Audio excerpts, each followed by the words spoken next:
Egg vegetable biryani. Tasty vegetable rice. చూసారు కదా, చాలా సూపర్గా వచ్చింది. ఒక 2 స్పూన్స్ నెయ్యి, ఒక 2 స్పూన్స్ ఆయిల్ వేసుకున్నాం. నెయ్యి హీట్ అయ్యాక ఇందులో బిర్యానీ ఆకులు, పట్ట, లవంగాలు ఒక 4, మనం మసాలా ఐటమ్స్ ఏమేమి వేసుకోవాలో అవంతా వేసుకున్నామండి. కొద్దిగా సోంపు, అలాగే బిర్యానీ పువ్వు,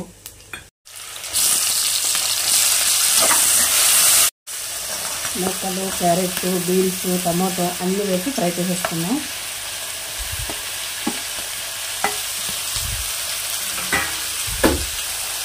అలాగే బఠానీ,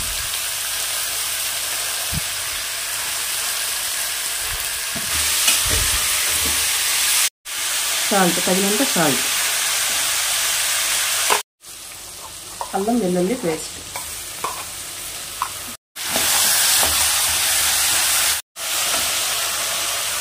పుదీనా. అంతే అండి. ఇలా పుదీనా వేసుకున్న తర్వాత 2 మినిట్స్ ఫ్రై అయ్యాక ఇప్పుడు రైస్ వేసి మిక్స్ చేసుకున్నాం. కొడతామండి.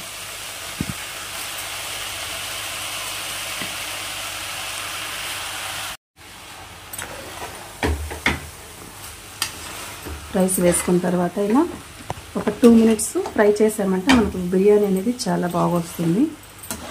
నేనైతే సోనా మసూరి రైస్ తీసుకున్నాను.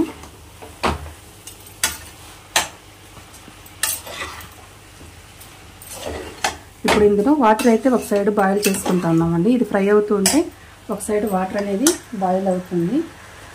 చూడండి, ఇక్కడ వాటర్ వచ్చేసి 2 గ్లాసు రైస్కి 4 గ్లాసు వాటర్ అనేది వేసుకోవాలి.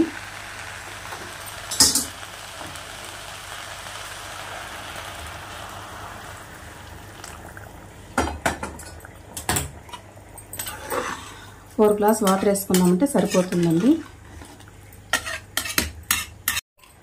ఫైనల్గా ఇంకొక 2 స్పూన్స్ నెయ్యి వేసుకోండి. చాలా బాగుంటుంది రైస్ అనేది.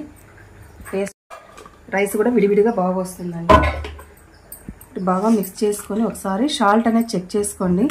మీకు సాల్ట్ అనేది పర్ఫెక్ట్గా సరిపోయింది అనుకోండి, మూత పెట్టేసి ఒక విజిల్ రాగానే 2వ విజిల్కి of చేసేసేయాలండి.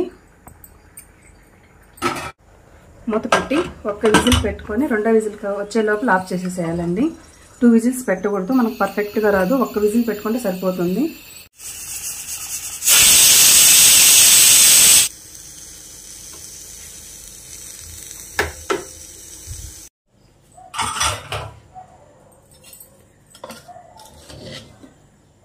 Tasty vegetable rice. Tasty vegetable rice. చూసారు కదా, చాలా సూపర్గా వచ్చింది. చూడండి, రైస్ అనేది చాలా విడివిడిగా చాలా బాగా వచ్చింది.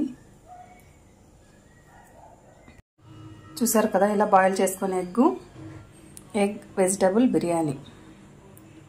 ఎగ్ ఇలా బాయిల్ చేసేసుకొని రైస్లో పెట్టేసుకొని తిన్నామంటే టేస్ట్ అదిరిపోతుందండి.